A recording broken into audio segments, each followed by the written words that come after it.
Hi, welcome to Shrink Wrapped. I'm Allison Colarosi here with Dr. David Colarosi, the psychologist. Hi, how are you? Hi. What did you want to talk about, Al? Dr. Jill Biden. What do you think? Yes?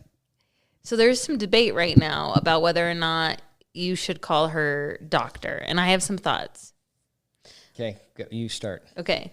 Well, I think she earned it, and she should be called that. Because I was with you when you were getting your doctorate, and you never want to be called Dr. David, but I always call you that because that was a long road that I had to stand by your side.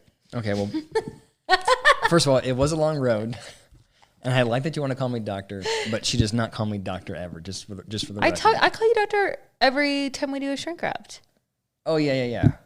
But it's not like you're... And I think in your professional life, you should be called doctor. I've always thought that. Yeah, okay. True. So can I play devil's advocate? Okay. Okay, after that, we have to talk about your personality trait of always playing devil's advocate. Okay, well, this would be a short podcast if I was like, oh, you're right.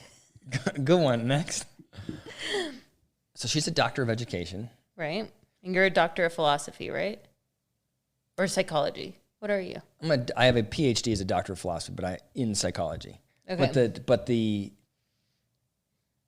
Okay, so here's the reasons why we should be outraged at it was a Wall Street Journal op-ed, right, that came out and said, stop calling yourself doctor, right? Oh. Did you know that? No, I just thought that was like always debated, and I was always like, oh, she's an MD. Like, I just default to that. She calls herself doctor, but I don't know the extent to which she's going around and demanding that everybody calls her doctor, or if there's just some opinion writer that's a dick and doesn't want to call a woman a doctor. Why would you think it's that?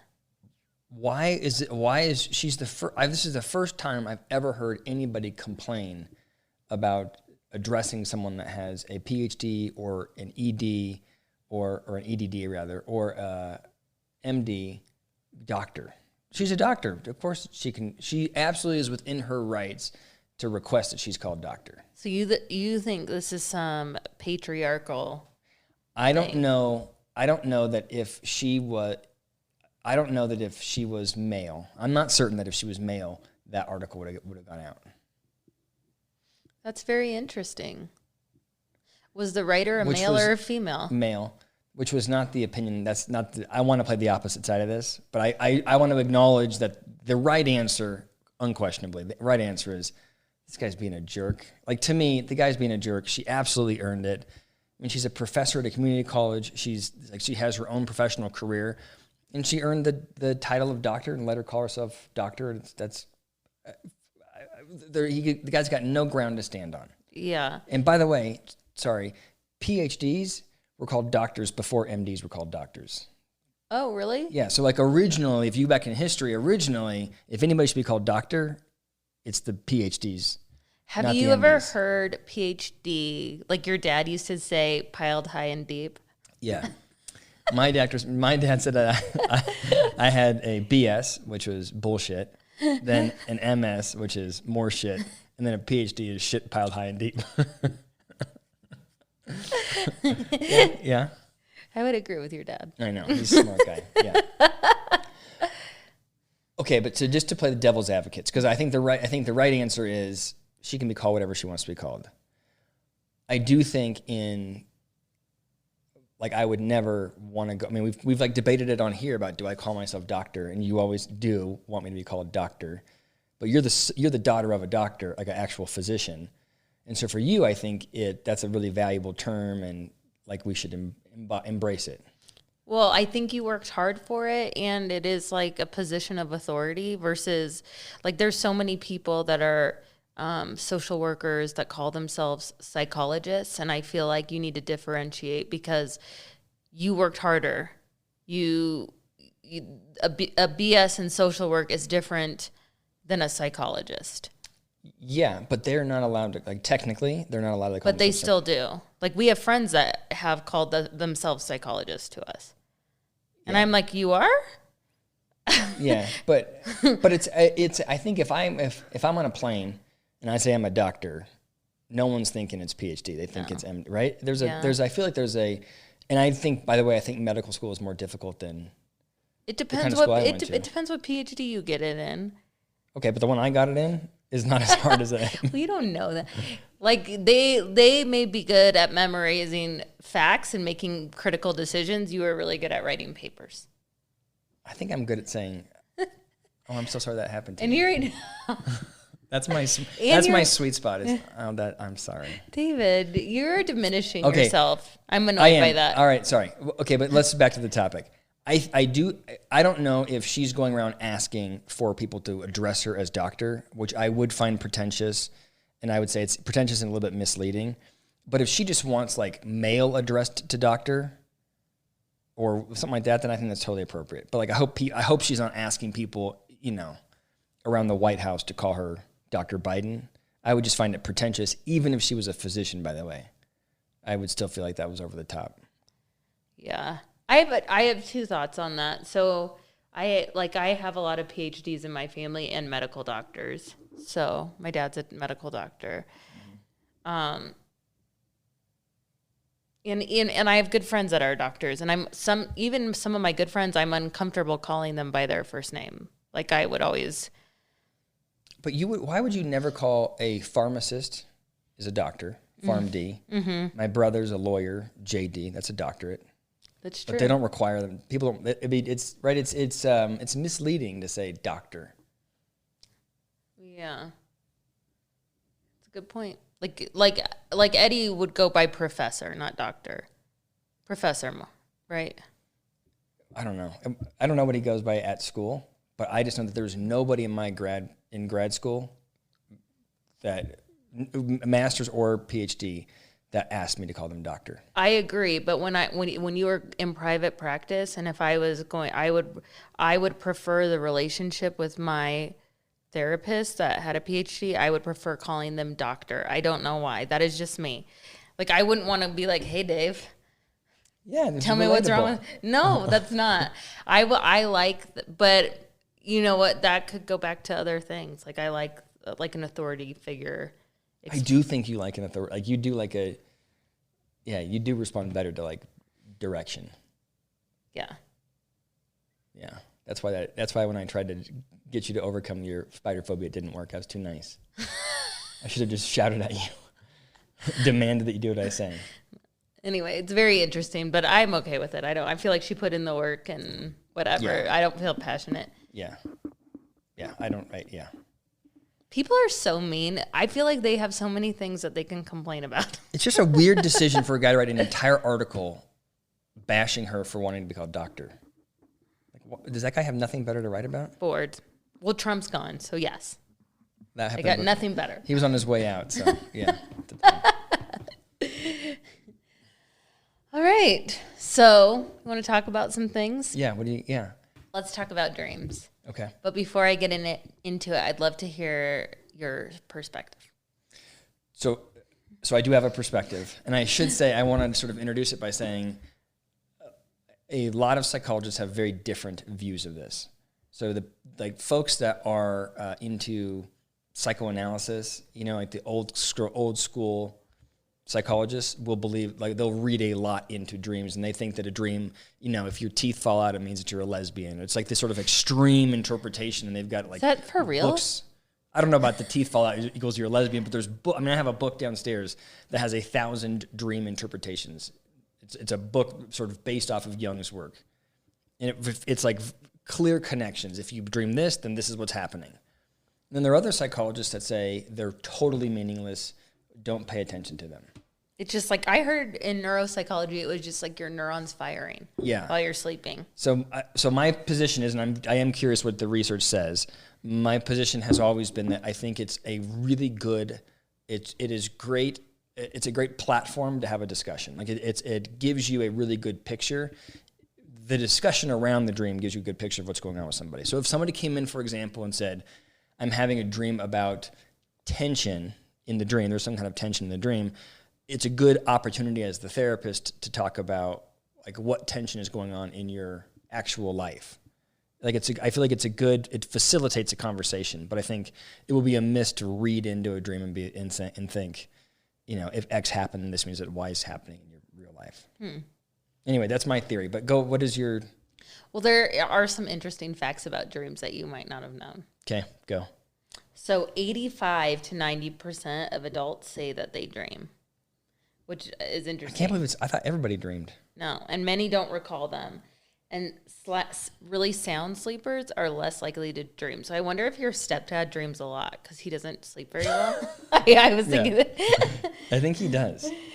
And by the way, I think he's always being like. I think there's often impending doom in his dreams.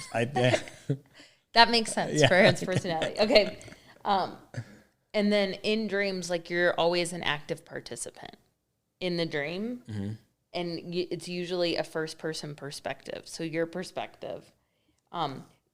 In dreams, you're rarely alone in the dream. Most dreams contain 2 or more characters. Okay, that's all, that all like rings true for me. And half of the characters are familiar. But this is where it gets interesting. In women's dreams contain an equal number of male, female characters. Men's dreams contain 2 times more male characters. More male characters? Male characters. Mm-hmm. I would have thought men are dreaming of women. I would have thought, and they're more aggressive. Their dreams are always more aggressive. That is interesting. Yeah. And in a dream, most times in men's dreams, they're usually faced with some type of problem they have to solve. So I thought that was interesting. It is interesting. So what's the article? Just like articles of facts of the dreams? Yeah. Well, there was this one study, which I thought was really interesting, that they did in Japan and in Canada, and then they replicated it in like Germany and a bunch of other countries to verify it. And so do you want to know there's 15 most common dreams, but I'll tell you the top 5. Okay. So the first one is being pursued. Have you ever had one of those? Like you're running? All the time. Yeah. I have one where I'm constantly being pursued by a bear. Seriously, that's my whole life. That's I'm chased by a bear. That's interesting. And is he snarling? I always have this dream where I'm like shutting down doors, like shutting doors to close on the bear. And the bear doesn't burst through the door, but the bear always finds another way to get me. Like I'm always trying to, He gets you, like actually gets you, or No. He never gets me, but he's coming for me. Sexual experiences number 2. Have you ever had one of those? I've never had one of those. Never. School teachers, school, and studying.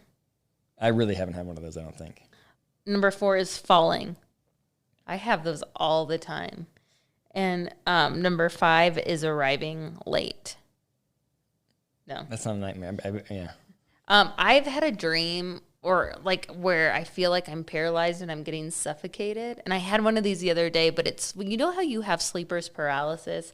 Like your body doesn't move. Do you have that? I get that. And then, but everybody gets sleeper's paralysis. I get it so bad. And then you wake up, but you can't move. And you're like, feel like you're suffocating. It is so scary. Wait, you've had that? Yeah. I seriously, I had it like 2 nights ago. I have it and I can't even open my eyes, and I like try and scream. I can't scream. And I hate that feeling. I didn't know you ever had that. I thought it was like a weird thing. Like I've like been on Wikipedia trying to figure out like what's wrong with me that I keep having that. Why am I telling the psychologist? That was like psychology 101 right there. Well, I missed that class. It's called sleeper's paralysis. Where you wake up in the morning, or you're trying to fall asleep. I'll do it when I'm trying to fall asleep, where my body is, I can't move, can't open my eyes, but I'm awake. Your body does that to keep you safe when you sleep. Well, it freaks me out. I don't know how it's keeping me safe. How does it keep me safe? So I don't roll out of bed. Yeah, and like you know how some people's bodies don't do that, and then they sleepwalk around and like could probably kill themselves. Like I don't know how sleepwalkers don't like just like there isn't more stories of sleepwalkers just like walking outside and. Do you know that I'm always, whenever this happens to me, I'm always trying to roll over and kick you so that you'll wake me up. And like I'm always a little bit annoyed because I feel like you won't hear me struggle. Like I feel like I'm verbally or physically struggling, moving around a little bit, and that you're not paying attention to me. And I want you to wake me up, but you never know that I'm. So I did, and you kind of glossed over this, but Like, I always feel like like the dreams that I have I feel like are pertaining to what's happening in my life sometimes. Yeah. But some psychologists would say it's just neurons firing, and then you, with your brain, gestalt it together. Mm-hmm. What's your theory, since no one really knows? So I'm making this up. This is like bro science. I don't remember. I don't think I actually learned this, but I think I read somewhere that they've done a lot of studies where they've tried to like attach neurons, or not neurons, neurotransmitters. Transmitters to people's brains or to their head to like look at the brain activity, and then done different things sort of externally to see if they could impact the way the brain responds during the dreams. And that those studies were pretty inconclusive. And so like the researchers' takeaway was that there's very little connection between what happens in the real world versus what you dream about. And so that they're saying that there's not really, like it's like logically it makes sense to me that your dream helps you process things that have happened during the day. But I think the research hasn't backed that up. I believe that's okay. But that is, I may be out of date on that one. I think you should do a whole vlog on dreams, because I think you could go deep. She always wants me to go deep. She always wants me to go deep, and then I put out my video, and she always goes, "This is too long. This is too." I feel like you want a 2-minute video. You do not need to air our dirty laundry. Okay. I have another fun fact for you. Can I talk about something else? So boredom, which I always thought was a good thing. Like my mom used to always tell me that it's good to be bored because then that's when you're the most creative.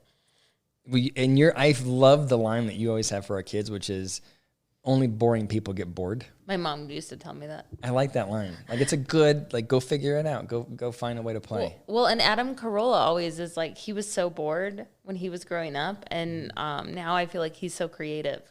So I feel like you have, like, you don't need to be constantly stimulated all the time, which is a struggle for me to make my kids. But so I did read an article in Psychology Today that said boredom was a predictor of sadism. And then I was like, oh no. And I guess like they did a study in the military, and the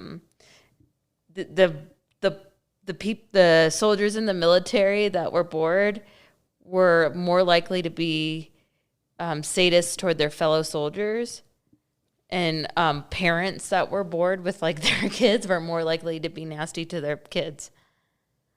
And so I was wondering if you had any thoughts around that. Well, I think I'd like to. So I skimmed this article, and what was the definition of sadism? It seems like this. It was like just being mean. Can I say it's an interesting study in marketing? Like I just think about the field of psychology and how it's kind of evolved. I feel like researchers worry that their research isn't being picked up or paid attention to. So that's like, even the research is provocative, right? Like they're not defining sadism as, putting a pentagram in the floor and praying to Satan. No, right? It's about being mean. Sadism. So it should be boredom, or being bored leads to nasty behavior, or more negative behaviors correlated with boredom. Well, but what do you think? Like sometimes I feel like when Leno's bored, our 2-year-old will just like go hit someone. Yeah. I mean, I think I can imagine that when you're bored, doing things that will provoke a reaction from other people is adaptive. Oh. And I would imagine that's probably all that's picking up. But they use this title, like if your kids are bored, they're going to turn into, Lucifer worshippers. Yeah. It's like over the top. When you're bored, are you more likely to be nasty? When I'm tired, I'm more likely to be nasty. I don't know about bored. Probably. You're more likely to get into trouble. You know what I mean? I think you just look for things to stimulate you. Like I would also wonder, did they look at, and maybe I didn't read it closely enough, did they also look at, does boredom lead to more creativity? Does boredom lead to productivity? Does boredom lead, I wonder if there's other things that boredom is also correlated to. Like boredom probably just leads to action. You doing something to stimulate yourself. Yeah. And they picked up on, like the title is silly. Right? Mm-hmm. Yeah. You know? Yeah. I don't know. What do you think? I don't know if I get like nasty when I'm bored. I just like my kids do, I think, watching. What I do think is like shockingly impactful is watching the iPad. Oh my gosh. I can't believe They get nasty, but that's I've not heard, boredom. Would be the opposite. That's like overstimulation. Yeah, well, yeah, I think that when they are being stimulated and then there's that stimulation is cut off, that's difficult for us, like, or for people. Like if we're used to being entertained, and that goes away, and then it's almost like the hangover of stimulation leads to negative behavior.